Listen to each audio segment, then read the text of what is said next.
আমরা হযরতুল আল্লাম লুৎফুর রহমান রাহিমাহুল্লাহর জন্য এই বিশাল ময়দান থেকে দোয়া করছি, আল্লাহ তাআলা তুমি তোমার এই খাদেমকে জান্নাতের মেহমান হিসেবে কবুল করে নাও। আরও অনেক আল্লামারা এখানে কথা বলেছেন, বিশেষ করে বাইতুল শরফের মরহুম পীর সাহেব হুজুর থেকে শুরু করে আরও যারা যারা তারকাতুল্য ওলামায়ে কেরাম এই চট্টগ্রামের ময়দানে কথা বলেছেন, আলো ছড়িয়েছেন। আমরা এই লক্ষ লক্ষ তাওহীদি জনতাকে নিয়ে তাদের জন্য দোয়া করছি, আল্লাহ তাআলা ওনাদের জীবনের সকল ভুল ত্রুটি ক্ষমা করে দিয়ে তাদেরকে জান্নাতুল ফেরদাউসের মেহমান বানিয়ে নিক। আমরা এই ঐতিহাসিক প্যারেড ময়দানের প্রোগ্রাম থেকে স্মরণ করতে চাই 24-এর ছাত্র নাগরিক অভ্যুত্থানে আমার যে সমস্ত ছাত্র নাগরিক ভাইয়েরা দেহের তাজা রক্ত বিলি দিয়ে নতুন বাংলাদেশ আমাদেরকে উপহার দিয়েছে। বিশেষ করে আপনাদের এই চট্টগ্রামের শহীদ ফয়সাল, শহীদ ওয়াসিম সহ সকল শহীদকে আল্লাহ তাআলা কবুল করুক, আমরা সবাই পড়ি আমিন। প্রিয় ভাইয়েরা, আমি নগণ্য একজন কোরআনের ছাত্র, এত বিশাল মঞ্চে এত বড় প্ল্যাটফর্মে কথা বলা আমার জন্য সাজে না। তারপরও আমাদের মুরব্বীরা আমাদের ডানে বায়ে বসে আছেন, ওনাদের আদেশক্রমে ওনাদের অনুমতিক্রমে কিছু কথা আজকের এই ঐতিহাসিক প্রোগ্রামে আপনাদের সামনে উপস্থাপন করার চেষ্টা করব। ওমা তৌফিক ইল্লা বিল্লাহ। প্রিয় ভাইয়েরা, 5 দিন ব্যাপী এই তাফসিরুল কোরআনের প্রোগ্রামে অনেক ওলামা হযরত কথা বলেছেন। যারা কোরআন সুন্নাহ থেকে আমাদেরকে কোরআনের কথাগুলো শোনালেন, আমরা যেন সেগুলো আমল করতে পারি, আল্লাহ আমাদেরকে তৌফিক দান করুক। শুরুতে আমাদের নিয়তটাকে খালেস করে নেওয়া দরকার। এই যে গ্যাদারিং, এই যে হিউজ শোডাউন, এগুলো যদি আমাদের নিজেদেরকে পরিবর্তন না করে তাহলে এতে কোনো লাভ নাই। জোরে বলেন ঠিক কিনা? এই প্রোগ্রাম যদি আমাদের জীবনকে পরিবর্তন করে, আমাদের চিন্তার ডিএনএকে চেঞ্জ করে দেয়, তাহলেই চট্টগ্রামের প্যারেড ময়দান সার্থক। আসুন আমরা চিন্তাকে খালেস করে নেই। আমরা সবাই নিয়ত করি যে যতটুকু কথা আমরা কোরআনের আলোকে শুনবো, আমলের নিয়তে শুনবো ইনশাআল্লাহ। বলেন সবাই। আপনারা সবাই ঠিকঠাক আছেন তো? কখন আসছেন আপনারা? সবাই আসছেন কখন? সকালে, কেউ দুপুরে, 9টায়? আল্লাহ আল্লাহ আল্লাহ। দুপুরের খাবার খাওয়ার সুযোগ হয়েছিল? খান নাই? রোজা রাখছেন? আহা, আমি কি দিয়ে বিদায় দেব আমার এই ভাইগুলোরে? আল্লাহ তুমি আমার ভাইগুলোরে কবুল করো। ইসলামের পক্ষের এই গণজোয়ারকে আগামীর বাংলাদেশের ইসলামের জন্য তুমি কবুল করো। যেই ভালোবাসা ইসলামের জন্য হয়, যেই গণজোয়ার কোরআনের জন্য হয়, পৃথিবীর কোনো শক্তি দিয়ে সেটাকে আটকানো যায় না। জোরে বলেন ঠিক কিনা? এজন্য গ্রাজুয়ালি, সিস্টেম্যাটিক্যালি, মেথোডোলজিক্যালি আমাদেরকে আগাতে হবে, শুধু আবেগ দিয়ে নয়। বিবেকেরও দরকার আছে না নাই? প্রিয় ভাইয়েরা, আসুন, আমাদের কথা অনেক বেশি, সময় অনেক কম। আমরা আর কাল বিলম্ব না করে মহাবিশ্বয় মহাগ্রন্থ আল কোরআন আল কারীম থেকে কিছু কথা শুনি। আমি যেই টপিকটা নিয়ে আজকের ঐতিহাসিক চট্টগ্রামের প্যারেড ময়দানের তাফসিরুল কোরআন প্রোগ্রামে আলোচনা করব, সেটা হচ্ছে সূরাতু আন-নাহলের 90 নম্বর আয়াত নিয়ে কিছু কথা আমরা উপস্থাপন করবার চেষ্টা করব ইনশাআল্লাহ। আমার খুতবার শুরুতেই আপনারা মোটামুটি আন্দাজ করে ফেলেছেন যে আমি কি নিয়ে আলোচনা করব, কারণ যে আয়াতটি আমি তেলাওয়াত করেছি এই আয়াতটি প্রায়শই এই ভূখণ্ডে, এই বাংলাদেশে জুমার দিনে খতিব সাহেবরা দ্বিতীয় খুতবা শেষের দিকে পড়ে না? কি কমন পড়ছে? ইন্নাল্লাহা ইয়া'মুরু বিল আদলি ওয়াল ইহসান ওয়া ইতা'i যিল কুরবা ওয়া ইয়ানহা আনিল ফাহশাই ওয়াল মুনকারি ওয়াল বাগি ইয়া'iদুকুম লাআল্লাকুম তাযাক্কারুন। মুখস্থ আছে না সবার? আসুন আমরা এই আয়াতের সরল অর্থ, এর মর্মবাণী, এর সংক্ষিপ্ত তাফসীর সবাই মিলে আজকের এই প্রোগ্রাম থেকে উদ্ধার করার চেষ্টা করি। আপনারা মনোযোগী আছেন তো? ইনশাআল্লাহ। এই আয়াতটা অনেক কম্প্রিহেন্সিভ একটা আয়াত। সাইয়েদনা আব্দুল্লাহ ইবনে মাসউদ রাদিয়াল্লাহু তাআলা আনহু উনি বলেছেন, ইন্নাহা মিন আজমাই আয়াতিল কুরআন। এটা কোরআনের সবচেয়ে জামে মানে আয়াত। যদিও ছোট্ট আয়াত, অল্প কিছু কথামালা, কিন্তু তিনি বলতেন এটা কোরআনের সবচাইতে জামে মানে সবচেয়ে কম্প্রিহেন্সিভ একটা আয়াত, যেখানে কথা কম, শব্দ কম, কিন্তু এটার দোতনা, এটার আবেদন, এটার মিনিং অনেক বেশি। সুবহানাল্লাহ। এই আয়াতে আল্লাহ তাআলা বেসিকলি আমাদেরকে 3টা বিষয়ে আদেশ করেছেন আর 3টা বিষয়ে বারণ করেছেন, মানে নিষেধ করেছেন। আওয়াজ করে বলুন, আদেশ করেছেন কয়টা? প্রিয় চট্টলার ভাইয়েরা, আমার মতো এই যে 3 আঙ্গুল উঁচু করে বলেন, আদেশ করেছেন কয়টা? আবার নিষেধও কয়টা? মানবো তো আমরা? ইনশাআল্লাহ বলেন সবাই। 3 do's and 3 don'ts, do's and don'ts, 3টা আদেশ 3টা নিষেধ। এই 3টা আদেশ আর 3টা নিষেধের ভেতরে আল্লাহ তাআলা গোটা ইসলামী শরিয়ার মূল নির্যাসকে ঢুকিয়ে দিয়েছেন। সুবহানাল্লাহ।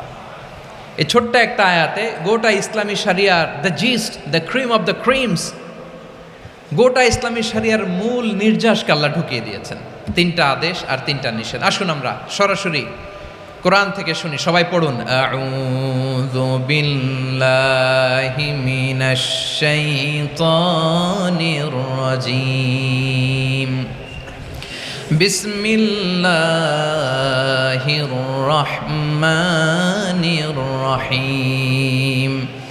ইন্নাল্লাহা ইয়া'মুরু বিল আদলি ওয়াল ইহসানি ওয়া ইতাই যিল কুরবা ওয়া ইয়ানহা আনিল ফাহশাই ওয়াল মুনকারি ওয়াল বাগি ইয়া'iযুকুম লা'আল্লাকুম তাযাক্কারুন।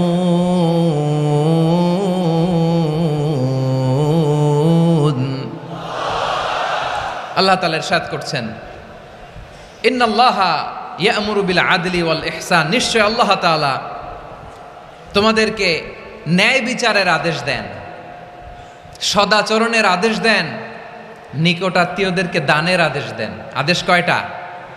আওয়াজ করে সবাই বলুন তো কয়টা? নিশ্চয় আল্লাহ তাআলা তোমাদেরকে ন্যায় বিচারের আদেশ দেন,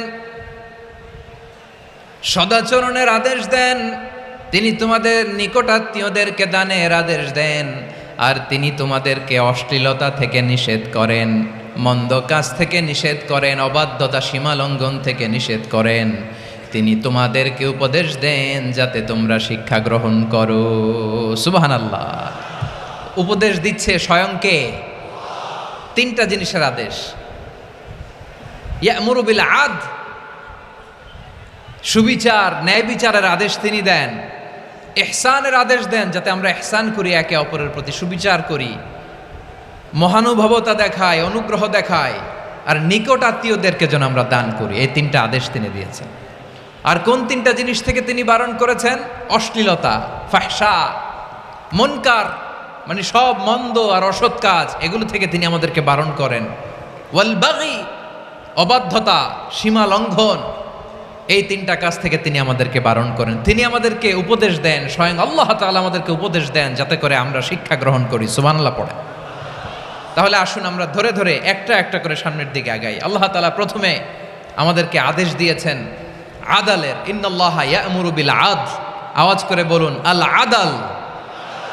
সবাই পড়ুন আল আদাল। আমরা উর্দু জানি, হিন্দি জানি, অনেকে ইংরেজিও জানি, কিন্তু আরবি শব্দগুলো আমাদের মুখ দিয়ে বেরোতে চায় না। আওয়াজ করে বলুন আল আদাল। মাশাআল্লাহ। ইন্নাল্লাহা ইয়া'মুরু বিল আদল। আল্লাহ তাআলা আমাদেরকে আদলের আদেশ দেন। আদল অনেকে না বুঝলেও আদালত শব্দটা বুঝবেন। আদালত, আদালত, আদালত বুঝেন না? যেখানে বিচার কার্যের ফয়সালা করা হয়, কোর্ট কাচারি আদালত, এটা তো ভেরি কমন। এটা শুনছেন না সবাই? আদালত, যেখানে ন্যায় বিচার হবে, সুশাসন হবে।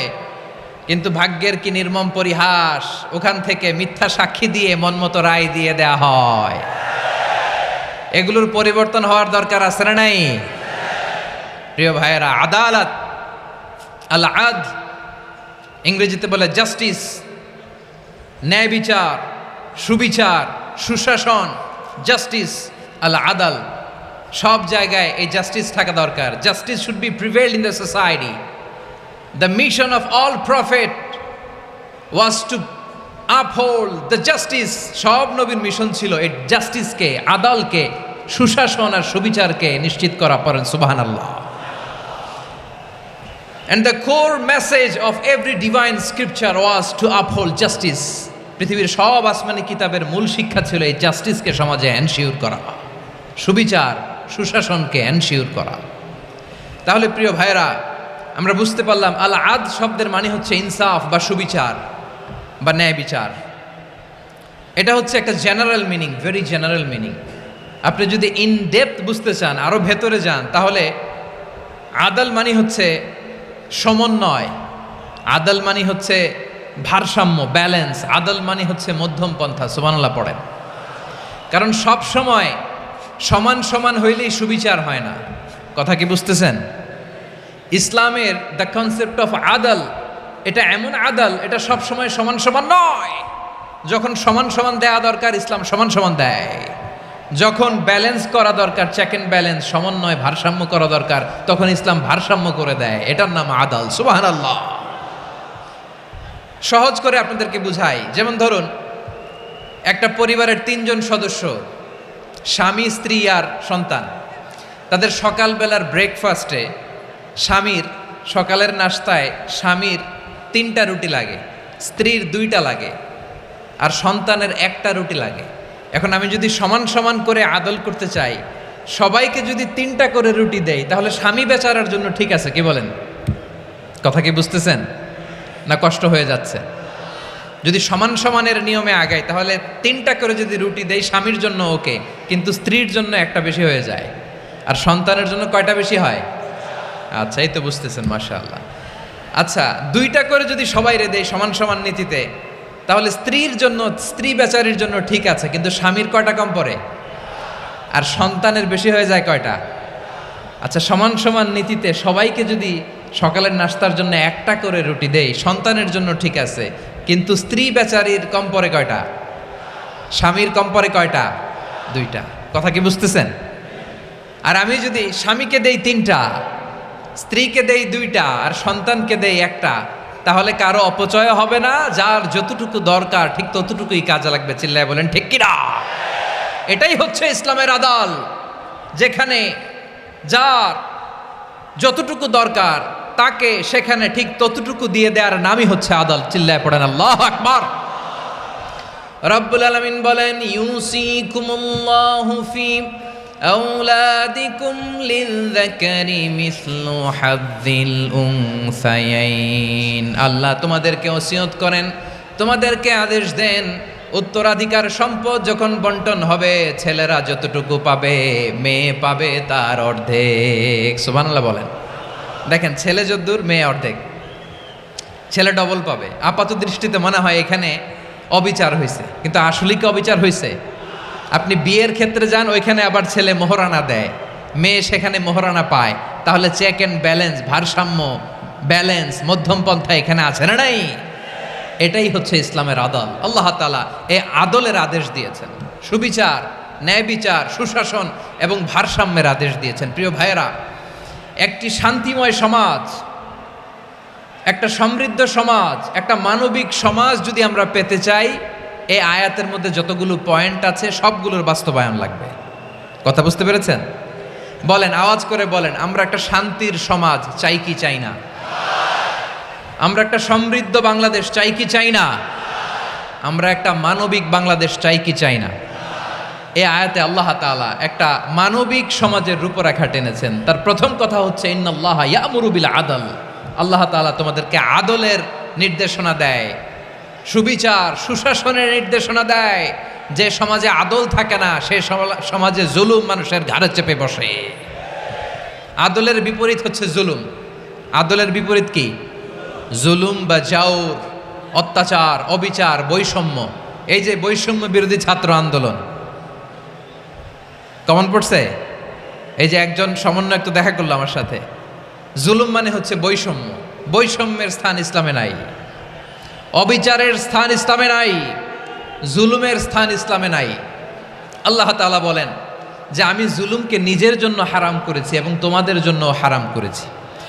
বিশ্বনবী ফরমান, আল্লাহ তাআলা বলেন হাদিসে কুদসিতে, ইয়া ইবাদি ইন্নী হারামতুয যুলমা আলা নাফসি ওয়া জাআলতুহু বাইনাকুম মুহাররামান ফালা তাযালামু। আমার গোলামেরা শোনো, নিশ্চয় আমি আল্লাহ তাআলা জুলুমকে আমি আমার উপরে হারাম করেছি, অনুরূপভাবে জুলুম করাকে তোমাদের উপরেও হারাম করেছি। ফলে ফালা তাযালামু, তোমরা একে অপরের সাথে জুলুম করো না। নির্দেশনাটা কার? খবরদার, জুলুমের সাথে আমাদের কোনো সম্পর্ক নাই। আল্লাহ তাআলা আদলের আদেশ দিয়েছেন, আদালতের আদেশ দিয়েছেন, সুশাসনের, ন্যায় বিচারের আদেশ দিয়েছেন। ইন্নাল্লাহা ইয়ামুরু বিল আদল আমাদেরকে আদল প্রতিষ্ঠা করতে হবে। জুলুমের সাথে ইসলামের কোনো সম্পর্ক নাই।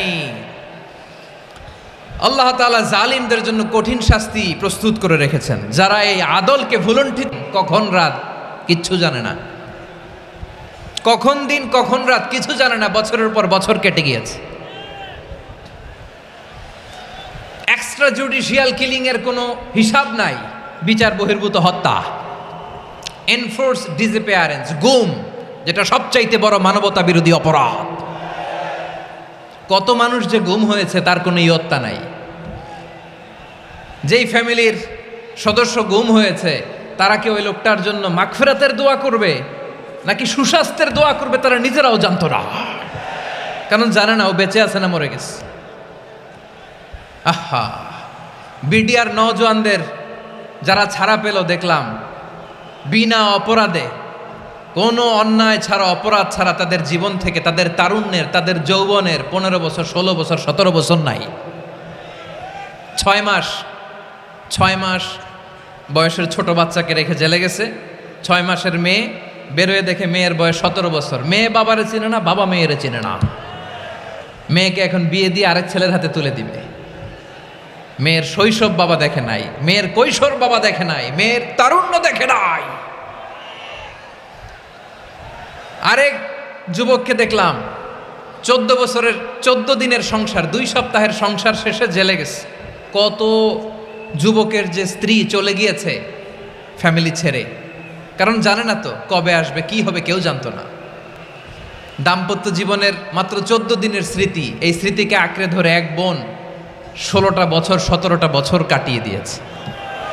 আমি নিউজটা দেখে ভাবলাম, আমার এই বোনের প্রতিটি দিন কিভাবে কেটেছে, প্রতিটি রাত কিভাবে কেটেছে, প্রতিটি ক্ষণ কিভাবে কেটেছে। বিশ্বনবী বলেছেন, ইত্তাকি দাওয়াতাল মাজলুম ফাইন্না লাইসা বাইনাহু ওয়া বাইনাল্লাহি হিজাব।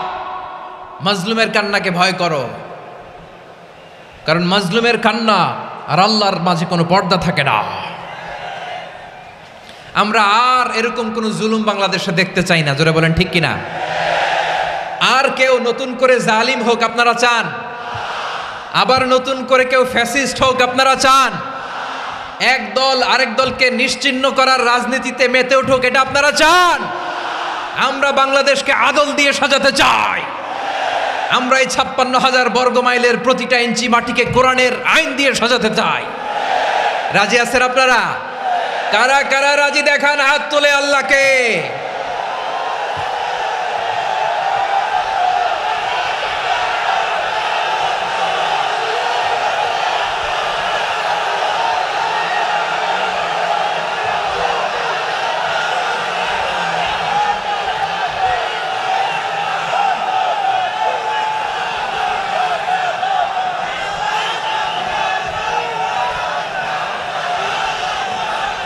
বসুন আমার প্রিয় বীর চট্টলার তৌহিদি মুসলমান, আমরা আর নতুন করে কেউ জালিম হোক এটা চাই না। নতুন করে আবার কেউ ফ্যাসিস্ট হোক আমরা চাই না। এক দল আরেক দলকে নিশ্চিহ্ন করার রাজনীতি করুক আমরা চাই না। আমরা সুশাসনের বাংলাদেশ চাই। আমরা মানবিক বাংলাদেশ চাই। আমরা একটা সমৃদ্ধ বাংলাদেশ চাই। আমরা বিশ্বের বুকে সম্মান নিয়ে মাথা উঁচু করে দাঁড়াতে চাই, ঠিক কিনা বলেন? আল্লাহ বললেন, এটা যদি তোমরা চাও, একটা সমৃদ্ধ সমাজ যদি বিনির্মাণ করতে চাও, মানবিক সমাজ যদি বিনির্মাণ করতে চাও, আমি তোমাদেরকে সেজন্য প্রথমে আদালতের নির্দেশ দিলাম। ইন্নাল্লাহা ইয়া'মুরু বিল আদল, নিশ্চয় আল্লাহ তাআলা তোমাদেরকে ন্যায় বিচার, সুশাসন এটার আদেশ দেন। সুবহানাল্লাহ। আদাল, ন্যায় বিচারের আদেশ আল্লাহ তাআলা কোরআনের বিভিন্ন আয়াতে দিয়েছেন। আল্লাহ তাআলা বলছেন, ইন্নাল্লাহা ইয়া'মুরুকুম আন তুআদ্দুল আমানাতি ইলা আহলিহা ওয়া ইযা হাকামতুম বাইনান নাসি আন তাহকুমু বিল আদল ইন্নাল্লাহা নি'ম্মা ইয়া'iযুকুম বিহি ইন্নাল্লাহা কানা সামিআন বাসীরা। আল্লাহ তাআলা বললেন, আল্লাহ আদেশ দিচ্ছেন, যে ব্যক্তি আমানতের হকদার তার হাতে তোমরা আমানত পৌঁছে দাও। আর যখন তোমরা বিচার কার্য করবে, বিচার ফায়সালা করবে, আদালতের সাথে করো। সুবহানাল্লাহ বলেন।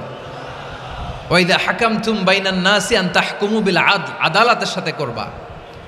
আল্লাহ তাআলা বলেন, যারা জাজ হবে, বিচারক হবে, তাদের যদি বাদী বিবাদীর কারোর সাথে শত্রুতা থাকে, কারোর সাথে যদি কোনো ধরনের রেষারেষি থাকে, আল্লাহ বলেন বিচার কার্য করতে যে ওই শত্রুতা রেষারেষির কারণে আদালতের বাইরে যে অবিচার করে বিচার করো না। ওয়ালা ইয়াজরিমান্নাকুম শানাআনু কওমিন আলা আল্লা তা'দিলু ই'দিলু হুয়া আকরাবু লিত্তাকওয়া ওয়াত্তাকুল্লাহা ইন্নাল্লাহা খাবীরুম বিমা তা'মালুন। খবরদার কোন জাতির প্রতি, কোন গোষ্ঠীর প্রতি, কোন গোত্রের প্রতি আক্রোশ যেন তোমাদেরকে ন্যায় বিচার থেকে দূরে সরিয়ে না দেয়, বরং আমি আল্লাহর আদেশ হলো ই'দিলু, তোমরা আদল করো, ন্যায় বিচার করো, সুবিচার করো, সুশাসন প্রতিষ্ঠা করো। হুয়া আকরাবু লিত্তাকওয়া, এটাই তাকওয়ার সবচেয়ে কাছাকাছি। সুবহানাল্লাহ বলেন। কোরআনের বিভিন্ন আয়াতে আল্লাহ তাআলা স্পেসিফিকলি ধরে ধরে বিচার করার সময় আমরা যেন আদল করি সেটা বলেছেন। কোরআনের কোন কোন জায়গায় আল্লাহ তাআলা এই আল আদ শব্দটা ব্যবহার করেছেন।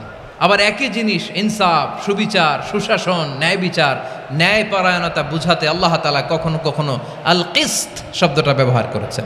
আওয়াজ করে সবাই বলুন আল কিসত। প্রিয় ভাইরা, সবাই আওয়াজ করে আমার সাথে সাথে বলুন আল কিসত। আল্লাহ তাআলা বলেন, ওয়া ইন হাকামতা ফাহকুম বাইনাহুম বিল কিসতি ইন্নাল্লাহা ইউহিব্বুল মুকসিতিন।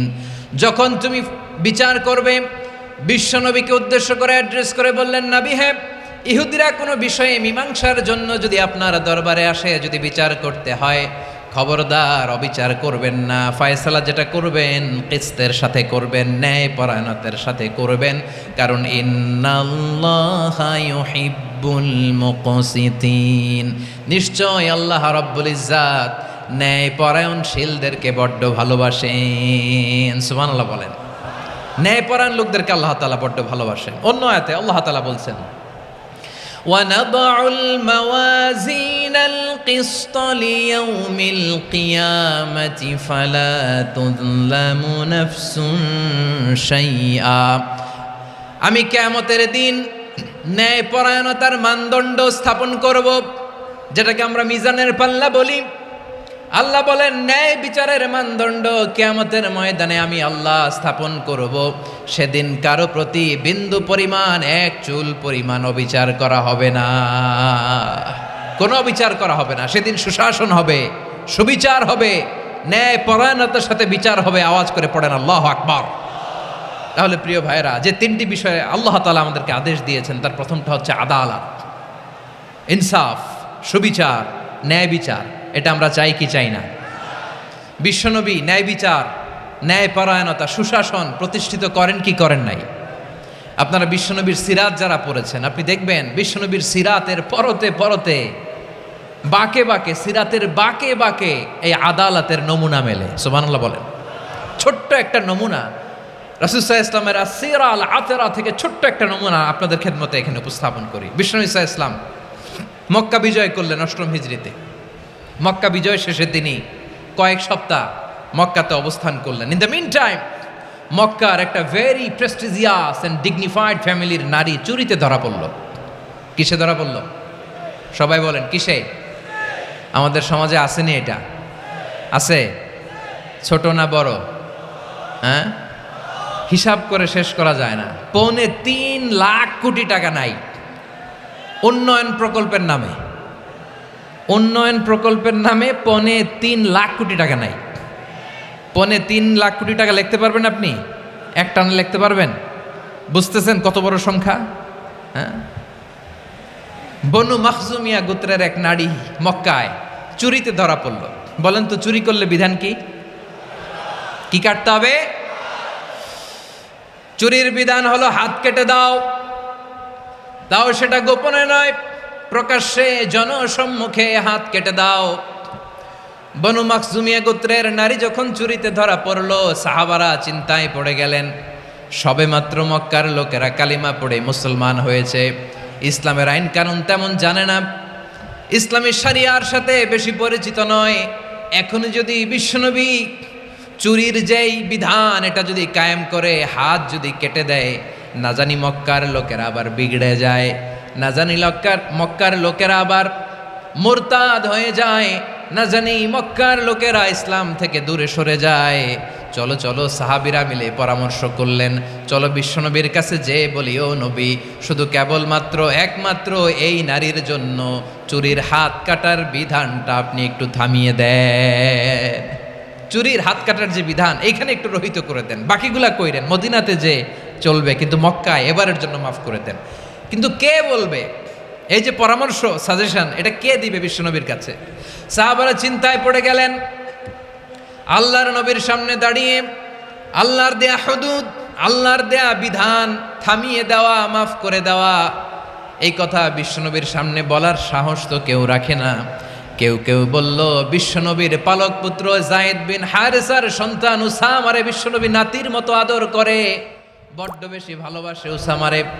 এজন্য সাহাবারা উসামাকে বলতো হিব্বু রাসূলিল্লাহ, বিশ্বনবীর ভালোবাসা। কি বলতো?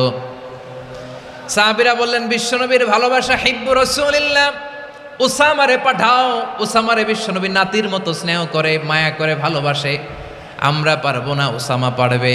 সবাই মিলে ফুলিয়ে ফুসিয়ে ওসামাকে, ছোট্ট ওসামাকে রাজি করালো। ওসামা, এমন এমন কথা যে তুমি বিশ্বনবীর কাছে বলতে হবে, পারবা নাকি? ওসামা বলে, পারবো। সাইয়েদনা ওসামা রাদিয়াল্লাহু তাআলা আনহু তরুণ সাহাবী বিশ্বনবীর কাছে গেলেন, যে বললেন, নবী, বনু মাখজুমিয়া গোত্রের এক নারী চুরিতে ধরা পড়েছে, এবারের জন্য কি এই মহিলাটারে মাফ করে দিলে হয় না? এবারের জন্য একটু ক্ষমা করা যায় না নবী? বিশ্বনবী বলেন, আতাশফাউ ফি হাদ্দিম মিন হুদুদিল্লাহ, তোমার এত বড় সাহস উসামা, তুমি আল্লাহর হাত, আল্লাহর দেয়া বিধান, এটার ব্যাপারে সুপারিশ করতে এসেছো? তোমরা কি জানো তোমাদের আগে যত কওম, যত গোত্র, যত জনপদ ধ্বংস হয়েছে তার কারণ ছিল তাদের মধ্যে গরিবরা অন্যায় করলে তারা বিচার করত, আর ধনীরা অন্যায় করলে তারা মাফ করে দিত। খবরদার! ওয়া আইমুল্লাহ লাউ আন্না ফাতিমাতা বিনতি মুহাম্মাদিন সারাকাত লাকাতা মুহাম্মাদুন ইয়াদাহা। বিশ্বনবী বললেন, ওরে ওসামা, বানু মাখজুমিয়ার ওই প্রেস্টিজিয়াস এন্ড ডিগনিফাইড ফ্যামিলির মেয়ে তো দূর কি বাত, অনেক দূরের কথা। জেনে রেখো ওসামা, আমার কলিজার টুকরা, নয়নের পুটুলি ফাতেমাও যদি মক্কার জমিনে আজকে এই চুরির দায়ে ধরা পড়তো, আমি বিশ্বনবী মুহাম্মাদুর রাসূলুল্লাহ ধরে ফাতেমার ডান হাতটা কেটে দিতে এক বিলম্ব দেরি করতাম না। ইন্নাল্লাহা ইয়া'মুরু বিল আদল, আমাদেরকে জাস্টিস শিখায় পশ্চিমারা, আমাদেরকে ইনসাফ শিখায়, আমাদেরকে সুশাসন শিখায়। আর ইনসাফ, সুশাসন, ন্যায় বিচার, সুবিচার, জাস্টিস কারে বলে বিশ্বনবীর বায়োগ্রাফি থেকে জেনে নাও। এই ছিল বিশ্বনবী ইসলামের আদালতের নমুনা। আপনি যদি সাইয়েদনা ওমর ফারুকের জীবনের দিকে তাকান, এমন কঠোর, এমন বীর সেনানী ছিলেন। সাইয়েদনা ওমর ফারুক যদি রাস্তার এই মাথা দিয়ে হাঁটা শুরু করতেন, শয়তান ওমর ফারুককে দেখলে ওই রাস্তা রেখে দিয়ে অন্য রাস্তা দিয়ে হাঁটতো। সুবহানাল্লাহ। ওমর ফারুক রাদিয়াল্লাহু তাআলা আনহু কি পার্সোনালিটি ছিল, কি পার্সোনালিটি! আমাদের এলাকায় ছোট বাচ্চারা রাতে ভাত খেতে চায় না, আমার মেয়েটাও খেতে চায় না। এই এটা দিব, ওইটা দিব, আজকে মাহফিলে আসার সময় বলে দিছে লিস্ট করে, এটা এটা আনতে হবে। তো ছোট্ট বাচ্চাদের অনেক বায়না থাকে, ওরা রাতে খেতে চায় না। তো মায়েরা বিভিন্ন ভয় দেখায়, এই বাঘ আসবে, বাঘ আসবে খাও, এই ভূত আসবে, ভূত আসবে খাও। আপনারা কি বলেন চট্টগ্রামে? কি আসবে? হ্যাঁ, ভূত, ভূত, ভূত আসবে, বাঘ আসবে, খাও খাও খাও, তাড়াতাড়ি খাও। তো বাচ্চারা এগুলো শুনে ভয়ে খেতে শুরু করে। মদিনার জমিনেও একই ঘটনা ঘটতো। মদিনার ছোট্ট ছোট্ট সোনামণিরা খেতে চাইতো না। তো মায়েরা বলতো, হা হুয়া ইয়াতি উমর, হা হুয়া ইয়াতি উমর, ওই যে উমর আসতেছে, উমর। ওমরে ফারুকের কথা শুনলে বাচ্চারা একেবারে ঠান্ডা। সুবহানাল্লাহ পড়বেন না? প্রভু তুমি বলেছ রাসূল দেবে না, বলনি দেবে না ওমর, বলনি দেবে না হামজা তারিখ, খালিদ বিজয় সমর। প্রভু তুমি বলেছ রাসূল দেবে না, বলনি দেবে না ওমর, বলনি দেবে না হামজা তারিখ, খালিদ বিজয় সমর। প্রভু তুমি বলেছ রাসূল দেবে না। আল্লাহু আকবার। ওমর ফারুক রাদিয়াল্লাহু তাআলা আনহু, ওনার কথা শুনলে গায়ের মধ্যে গুজবাম হয়, গায়ের পশমগুলো দাঁড়িয়ে যায়। সুবহানাল্লাহ বলেন। কি পার্সোনালিটি ছিল, কি ব্যক্তিত্ব ছিল। মুনাফিকরা ওমর ফারুককে জমের মতো ভয় পেতেন। শয়তান, খুদ শয়তান এই রাস্তা দিয়ে আসলে শয়তান অন্য রাস্তা দিয়ে হাঁটতো। ওমর ফারুক রাদিয়াল্লাহু তাআলা আনহুর জীবনে যদি দেখেন, তাহলে সেখানে আপনি আদালতের, ইনসাফের, সুশাসনের, জাস্টিসের নমুনা দেখতে পাবেন। কয়টা শুনবেন? সাইয়েদনা ওমর ফারুকের রাদিয়াল্লাহু তাআলা আনহুর সন্তান আব্দুর রহমান মিশরে মদ খেয়ে মদ্যপ অবস্থায় ধরা পড়েছে। মদ খাওয়ার কারণে, মদ যদি কেউ পান করে আর যদি প্রমাণিত হয়, তার বিচার হলো 80 বেত। আওয়াজ করে বলেন কয় বেত? বাংলাদেশেও তো এই আইন আছে নাকি? বাংলাদেশে আছে? হ্যাঁ, মদ খাইলে 80 বেত, এই আইন বাংলাদেশে চালু হোক। আমরা চাই কি চাই না? চাই সবাই। এজন্যই তো ইসলাম ভাল লাগে না। ইসলামকে ভাল লাগে না। ইসলামকে আউট করে রাখতে পারলেই তো এরকম বড় বড় বোতল খাওয়া যায়। একেবারে সহজ, পানির মতো সহজ, হিসাব একেবারে সহজ। ওমর ফারুক রাদিয়াল্লাহু তাআলা আনহুর ছেলে ভুল করে মদ পান করে ফেলেছিলেন। আব্দুর রহমান, ঘটনা ঘটেছে মিশরে। মিশরের গভর্নর তখন আমর ইবনুল আস রাদিয়াল্লাহু তাআলা আনহু। আব্দুর রহমানের ভাই যে গভর্নরকে বলল, গভর্নর যদি একটু দয়া করেন, খলিফার ছেলে আমার ভাই আব্দুর রহমান মদ্যপ অবস্থায় ধরা পড়েছে, জনসম্মুখে যদি আপনি বেত্রাঘাত করেন আমাদের প্রেস্টিজ থাকে না, যদি 80 বেত আপনি মারেন আমার কোনো কথা নাই, কিন্তু ঘরের ভেতরে মারেন। আব্দুর রহমানের ভাইয়ের সুপারিশ শুনে সাইয়েদনা আমর ইবনুল আস রাদিয়াল্লাহু তাআলা আনহু রাজি হয়ে গেলেন। ঘরের ভেতরে লোকচক্ষুর আড়ালে 80 বেত তিনি মানলেন। কিন্তু ঘটনাক্রমে এই কথা লুকিয়ে লুকিয়ে ঘরের ভেতরে 80 বেত মারার কথা সাইয়েদনা ওমর ফারুক মদিনা থেকে জানতে পারলেন। মদিনা থেকে তিনি ফরমান জারি করলেন, এই বিচার যেমনটি আমর ইবনুল আস আদায় করেছে, এটা প্রকৃতপক্ষে আদায় হয় নাই। আসো সবাই মদিনায় আসো, আমর ইবনুল আস মদিনায় আসো, আব্দুর রহমানও আসো, সবাই আসো, জনসম্মুখে এই বিচার কার্যকর করতে হবে। সাইয়েদনা ওমর ফারুক মসজিদে নববীর পিলারের মধ্যে নিজের ছেলেকে বাঁধলেন, আবার জনসম্মুখে 80টা বেত তার গায়ের মধ্যে মারলেন। মাজমুয়ে ফাতাওয়া ইবনে তাইমিয়া রাহিমাহুল্লাহ উনি এটা নকল করেছেন। এটা সবচেয়ে বিশুদ্ধ মত। আরো অনেক মত আছে, মারা গেছে কবরের উপর, ওগুলো বাদই দিলাম। কেমন খলিফা ছিলেন, কেমন খলিফা! পশ্চিমারা তোমরা জাস্টিস আমাদেরকে শেখাও, ইনসাফ কারে বলে, সুশাসন আমাদেরকে তোমরা শিখাও। ওমর ফারুক রাদিয়াল্লাহু তাআলা আনহু ওই বিচারকে তিনি ধর্তব্য মনে করেন নাই। মদিনাতে এনে আবার জনসম্মুখে আবার 80 বেত মেরেছেন। মিশরে ওমর ফারুক রাদিয়াল্লাহু তাআলা আনহু আমর ইবনুল আসকে গভর্নর করে পাঠালেন। সেখানে আমর ইবনুল আসের ছেলে একটা প্রতিযোগিতায় রানার আপ হয়েছে। এক মিশরি সেখানে চ্যাম্পিয়ন হয়েছে। রানার আপ বুঝতে পেরেছেন তো? রানার আপ সেকেন্ড হয়েছে, এক মিশরি হয়েছে চ্যাম্পিয়ন প্রথম। কিন্তু গভর্নরের ছেলে ও জিততে পারে নাই। ও রাগে ওই মিশরির গায়ের মধ্যে কয়েকটা লাঠি দিয়ে বাড়ি মেরেছে। মিশরি যে মদিনাতে ওমর ফারুকের কাছে বিচার দিলেন, আপনার গভর্নরের ছেলে অন্যায়ভাবে আমার গায়ে হাত তুলেছে। সাইয়েদনা ওমর ফারুক আবার ফরমান জারি করলেন, আসো মদিনাতে আসো। মিশরীকে ডাকলেন। ওই মিশরের গভর্নর আমর ইবনুল আস রাদিয়াল্লাহু তাআলা আনহুকে ডাকলেন, তার ছেলেকেও ডাকলেন। সবাই বসে রইল। আমর ইবনুল আস রাদিয়াল্লাহু তাআলা আনহু মাথা নিচু করে বসে আছেন, লজ্জায় কাচুমাচু। হায় হায়, আজকে আমার ছেলের কারণে আমিরুল মুমিনিন খলিফাতুল মুসলিমিন ওমর ফারুকের কাছে আমি জনসম্মুখে লজ্জিত হচ্ছি।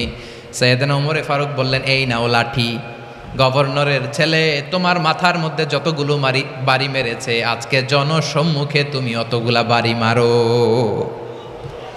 মিশরি বলে, থাক, আপনি যে ডেকে আনছেন সবার সামনে এটা বলছেন, এতেই আমি খুশি। আল্লাহু আকবার। আপনার মহানুভবতা দেখে আমি খুশি, আর অপমানের দরকার নাই। ওমরে ফারুক বলে, না, খবরদার, এই কথা মিশরি তুমি বলো না, মারো, যতগুলা বাড়ি মেরেছে মারো। বাধ্য হয়ে মিশরি আমর ইবনুল আসের সামনে ওনার কলিজার টুকরা সন্তানের মাথার মধ্যে বাড়ি মারতে আরম্ভ করলেন। ঠিক যতগুলা বাড়ি গভর্নরের ছেলে আমর ইবনুল আসের ছেলে মিশরির গায়ে মেরেছিল, মাথায় মেরেছিল, মিশরি গুনে গুনে ততটা মারলেন। এই দৃশ্য দেখে ওমরে ফারুক রেগে মেগে আগুন, রাগের চোটে রাগ সামলাতে না পেরে, আর নিজেকে সামলাতে না পেরে মিশরিরে বললেন, ছেলেরে মারা শেষ হয়ে গেলে এবার বাবার টাক মাথার মধ্যে কয়েকটা বাড়ি মার। রাগের চোটে, আউট অফ অ্যাঙ্গার, রাগের চোটে, যে আমার পাঠানো গভর্নর আমর ইবনুল আস তার ছেলেকে কেন আদব তারবিয়া কেন শিক্ষা দিতে পারে না। ছেলেরে মারা হইলে এবার আমর ইবনুল আসের মাথার মধ্যে দুইটা মারো। এটা রাগে বলেছেন, এটা শাস্তি হিসেবে না। সুবহানাল্লাহ পড়ে। তোমরা আমাদেরকে সুশাসন শিখাও, আমাদেরকে সুশাসন শিখাও। বিশ্বনবী বলেন, আদল এটা যেন তেন বিষয় না, এটা দিয়েই মানবিক সমাজ গড়তে হবে। আল্লাহ তাআলা কিয়ামতের কঠিন ময়দানে, যেদিন স্বামী স্ত্রীকে চিনবে না, স্ত্রী স্বামীকে দেখে পালিয়ে যাবে, বন্ধু বন্ধুরে চিনবে, দলের কর্মী তার নেতারে চিনবে না, নেতা তার কর্মীরে চিনবে না, বন্ধু বন্ধুরে দেখে পালাবে। এই কঠিন মুহূর্তে সূর্যটা মাথার কাছে চলে আসবে, জমিনটা তামার জমিন হবে। আজকের জমিনের মতো নয়, মানুষ ঘর্মাক্ত, ক্লান্ত, শ্রান্ত মাথার মগজগুলো কানের ছিদ্র আর নাকের ছিদ্র দিয়ে বেয়ে বেয়ে পড়বে। বিশ্বনবী ফরমান, কিয়ামতের ওই কঠিন ময়দানে 7 শ্রেণীর ব্যক্তিকে রব্বুল আলামিন তার আরশের নিচে ছায়া দিবেন। তার মধ্যে প্রথম শ্রেণীর ব্যক্তি হলো ইমামুন আদিল। ইমামুন আদিল, ন্যায়পরায়ণ শাসক, যে ইনসাফের সাথে বিচার করে, যে জাস্টিস সমাজে সার্ভ করে, যে সুশাসন নিশ্চিত করে, ওই ইমামুন আদিল। আদিল শব্দটা বুঝছেন না? ইন্নাল্লাহা ইয়া'মুরু বিল আদল, পাইছেন? আদিল। 7 শ্রেণীর ব্যক্তিকে আল্লাহ তাআলা সুশীতল আরশের নিচে ছায়া দিবেন, যেদিন তার দেয়া ছায়া ছাড়া কোনো ছায়া থাকবে না। এর প্রথম হচ্ছে ইমামুন আদিল, ন্যায়পরায়ণ শাসক। চিল্লায় বলেন সুবহানাল্লাহ। আবার বিশ্বনবী বললেন, ইন্নাল মুকসিতিনা ইনদাল্লাহি আলা মানাবিরা মিন নূর আন ইয়ামিনির রহমান। কিয়ামতের দিন যারা ন্যায়পরায়ণ হিসেবে আল্লাহর সামনে দাঁড়াবে, কিয়ামতের দিন রব্বুল আলামিন তার আরশের ডান দিকে ওই ন্যায়পরায়ণ লোকদের জন্য আরশের ডান দিকে একটা নূরের মিম্বারে তাদেরকে বসার সুযোগ করে দিবে। আল্লাহর আরশের ডান দিকে ন্যায়পরায়ণ লোকদের জন্য আল্লাহ তাআলা নূরের মিম্বার বানাবে। 4টে কেন কথা মনে করেছেন? আল আদাল, জাস্টিস। ইন্নাল্লাহা ইয়া'মুরু বিল আদল। আল্লাহ তাআলা এই আদালতের নির্দেশনা দেয়, সুবিচার, সুশাসন। প্রিয় ভাইয়েরা, এটা আমরা বাংলাদেশে চাই কি চাই না? এই যে অরাজকতা, এই যে অন্যায়, এই যে জুলুম, এই যে ইনকনসিস্টেন্সি সমাজের অসঙ্গতির প্রধান কারণ জাস্টিস নাই, সুবিচার নাই, সুশাসন নাই। শেষবারের মতো আওয়াজ করে বলেন তো, আমরা বাংলাদেশে আদল চাই কি চাই না? তাহলে প্রথম নির্দেশনা শেষ। আল্লাহ তাআলা তোমাদেরকে আদলের আদেশ দেন। এরপরে আল্লাহ বললেন, আমি তোমাদেরকে ইহসানের আদেশ দেই। ইন্নাল্লাহা ইয়া'মুরু বিল আদলি ওয়াল ইহসান। আমি তোমাদেরকে যেমনি আদলের নির্দেশনা দেই, তেমনি ভাবে তোমাদেরকে ইহসানের নির্দেশনা দেই। ইহসান, আওয়াজ করে সবাই বলেন তো ইহসান। সবাই বলেননি, সবাই বললে এতটুকু আওয়াজ হবে আমি বিশ্বাস করি না। আওয়াজ করে বলুন আল ইহসান। ইহসান মানে কারো প্রতি সফট হার্টেড হওয়া, মহানুভব হওয়া, অনুগ্রহ পরায়ণ হওয়া, অনুগ্রহশীল হওয়া, একে অপরের প্রতি দয়াদ্র হওয়া। একে অপরের প্রতি দয়াদ্র, অনুগ্রহশীল হওয়া ছাড়া মানবিক সমাজ কশিনকালেও গঠন করা সম্ভব না। প্রিয় ভাইয়েরা, সুন্দর আচরণ দিয়ে, ইহসান দিয়ে যা জয় করা যায়, নরম আচরণ দিয়ে যেটা অর্জন করা যায়, কঠোরতা দিয়ে সেটা পারা যায় না। বিষ্ণু ঈসা ইসলাম ইহসান দিয়ে, কোমল আচরণ দিয়ে, তার অনুগ্রহ দিয়ে তিনি অনেক কাফিরের হৃদয়কে জয় করে ফেলেছেন। সাইয়েদনা সুমামা ইবনে উসাল রাদিয়াল্লাহু তাআলা আনহুর কথা মনে পড়ে যায়। তিনি ছিলেন ইয়ামামার বাদশা। মদিনাতে বিশ্বনবীকে হত্যা করার নিয়তে এসেছিলেন, গোপনে গোপনে বিশ্বনবীকে হত্যা করে আবার ইয়ামামাতে তিনি ফিরে যাবেন। কিন্তু কি অবাক করা কাণ্ড, হত্যা করতে পারে নাই, সাহাবাদের হাতে তিনি ধরা পড়ে গেলেন। সাইয়েদনা সুমামা ইবনে উসাল রাদিয়াল্লাহু তাআলা আনহু হত্যার নিয়তে আসলেন, কিন্তু হত্যা করতে পারলেন না। সাহাবারা ওনাকে ধরে ফেললেন, ধরে মসজিদে নববীর পিলারের মধ্যে বেঁধে রাখলেন। সুমামা ইবনে উসাল, সিরাত থেকে শুনে, সিরাত থেকে শোনাচ্ছি, রাদিয়াল্লাহু তাআলা আনহু ইয়ামামার অধিপতি ছিলেন। ইয়ামামা বিশ্বনবীকে হত্যার জন্য আসছেন, ধরা পড়ে গেছেন, এখন মসজিদে নববীতে বেঁধে রাখছে, তার মানে বন্দী। তো এখন স্ট্যাটাস কি? বন্দী, ক্যাপটিভ। তো বিষ্ণু ঈসা ইসলাম সাহাবাদেরকে বললেন, তার খোঁজ খবর নিও, সুমামা ইবনে উসালের খোঁজ খবর নিও। সাহাবার বলেন, ইয়া রাসূলুল্লাহ, আপনাকে হত্যা করতে এসেছে, তার তো কঠিন ক্যাপিটাল পানিশমেন্ট হওয়া দরকার, কঠিন শাস্তি হওয়া দরকার। বিশ্বনবী বললেন, না, আমি যেটা জানি তোমরা সেটা জানো না, তোমরা সুমামার সাথে ভালো আচরণ করো। বিশ্বনবী সুমামার কাছে গেলেন। প্রথম দিন যে তিনি কালেমার দাওয়াত দিলেন, ইমানের দাওয়াত দিলেন, ইসলামের দাওয়াত দিলেন, রিসালাতের দাওয়াত দিলেন, আখিরাতের দাওয়াত দিলেন। পরের দিন যে বিশ্বনবী সালাতের দাওয়াত দিলেন, যাকাতের দাওয়াত দিলেন, ইসলাম কি, কিভাবে, কেমন করে পালন করতে হয় চমৎকার আর্টিকুলেট করতে শুরু করলেন। তন্ময় হয়ে সুমামা ইবনে উসাল রাদিয়াল্লাহু তাআলা আনহু বিশ্বনবীর কথাগুলো শুনতে আরম্ভ করলো। একদিন নয়, 2 দিন নয়, টানা 3 দিন বিশ্বনবী সুমামার কাছে ইসলামকে প্রেজেন্ট করেছেন, উপস্থাপন করেছেন। আওয়াজ করে বলেন, কয় দিন? 3 দিন। 3 দিন মসজিদে নববীতে বাধা। আর সাহাবীদেরকে বললেন, তার খোঁজ খবর নিও, তোমরা যে রুটি বানাও এর মধ্যে সবচেয়ে ভালো আটার রুটিটা তারে দিও, সবচেয়ে রিফাইন্ড খেজুর, যেটা পিওর খেজুর, এটা তারে দিও। আর বিশ্বনবী নিজের উট থেকে দুধ দহন করে ওনার বাড়ির এক কর্মচারীকে বলেছেন, দুধ দহন করে সুমামার জন্য নিয়ে যেও। সুবহানাল্লাহ পড়বেন না? সবাই তো অবাক, ইয়ামামা থেকে আসছে নবীকে হত্যা করতে, বিশ্বনবী দেখে তারে জামাই আদর করে, তাকে মজার মজার খাবার দিও, দুধ দিও, আদর আপ্যায়ন করো। 1 দিন নয়, 2 দিন নয়, টানা 3 দিন বিশ্বনবী এভাবে সুমামার কাছে যেয়ে ইসলামকে প্রেজেন্ট করতে আরম্ভ করলেন, ইসলামকে উপস্থাপন করতে শুরু করলেন। আর তাকে চমৎকার এন্টারটেইনমেন্ট, আপ্যায়ন দিতে আরম্ভ করলেন। টানা 3 দিন যখন ইসলামের দ্য বিউটিজ অফ ইসলাম, ইসলামের সুমহান বাণী, সৌন্দর্য তার কাছে উপস্থাপন শেষ, তাকে আপ্যায়ন শেষ, বিশ্বনবী বললেন সাহাবেদেরকে, যাও এবার সুমামার হাতের পায়ের রশি দুটো খুলে দাও। তারা বললেন, ইয়া রাসূলুল্লাহ, কি বলেন আপনি?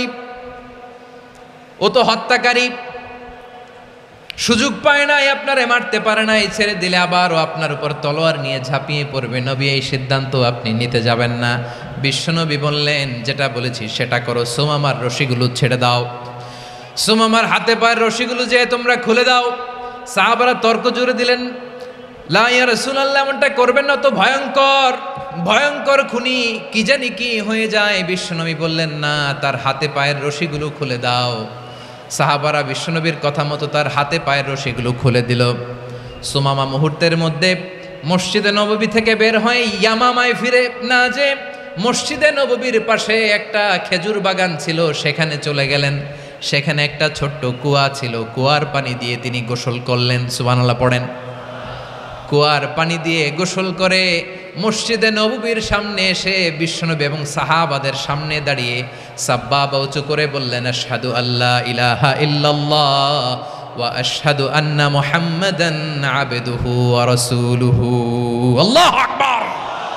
আমি সাক্ষ্য দিচ্ছি আল্লাহ ছাড়া কোনো ইলাহ নাই, আর মুহাম্মদ আল্লাহ তাআলার প্রেরিত বান্দা এবং রাসূল।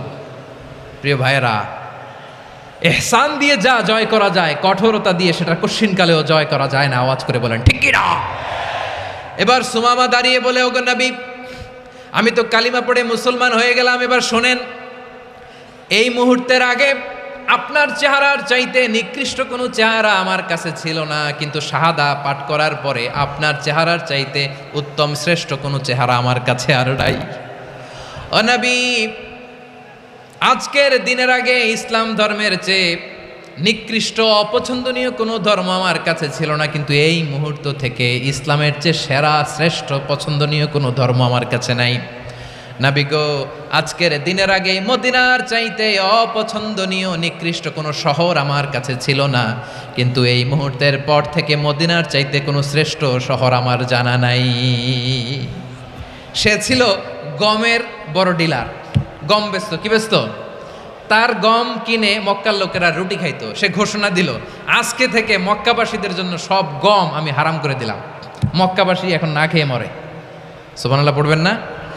মক্কাবাসী বিশ্বনবীর কাছে আসলেন, এসে বললেন, মুহাম্মদ, আমরা তো তোমার ভাই, তোমার চাচা, তোমার ভাতিজা, তোমার আত্মীয়, তুমি সুমামারে বলো সে যেন আবার গমের সাপ্লাই মক্কার জন্য অনুমতি দিয়ে দেয়। বিশ্বনবীর অনুমতি ক্রমে সুমামা আবার মক্কাতে গম পাঠাতে শুরু করলো। পড়েন সুবহানাল্লাহ। ইহসান, ইহসান দিয়ে আপনি যেটা জয় করতে পারবেন, you can win the heart of your enemies. ইহসান দিয়ে আপনি আপনার শত্রুর হৃদয়কে জয় করতে পারবেন। আওয়াজ করে বলেন ঠিক কি না? এজন্য আল্লাহ বললেন, ওয়া আনফিকু ফি সাবিলিল্লাহি ওয়া লা তুলকু বিআইদিকুম ইলাত তাহলুকা ওয়া আহসিনু ইন্নাল্লাহা ইউহিব্বুল মুহসিনিন। তোমরা আল্লাহর রাস্তায় দান করবে আর নিজেরা নিজেদেরকে ধ্বংসের হাতে ঠেলে দিও না। তোমরা একে অপরের প্রতি ইহসান করবে, কারণ ইহসানকারীদেরকে আল্লাহ বড্ড ভালোবাসেন। সুবহানাল্লাহ পড়েন। আবার সূরা রহমানে আল্লাহ বললেন, হাল জাযাউল ইহসানি ইল্লাল ইহসান ফাবিআইয়ি আলা, সবাই পড়েন, ফাবিআইয়ি আলাই রাব্বিকুমা তুকাযযিবান।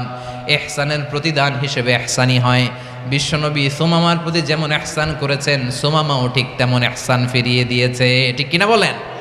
তাহলে এক নম্বরে হচ্ছে আদ, ন্যায় বিচার। দুই নম্বরে সবাই বলেন ইহসান, সদাচরণ।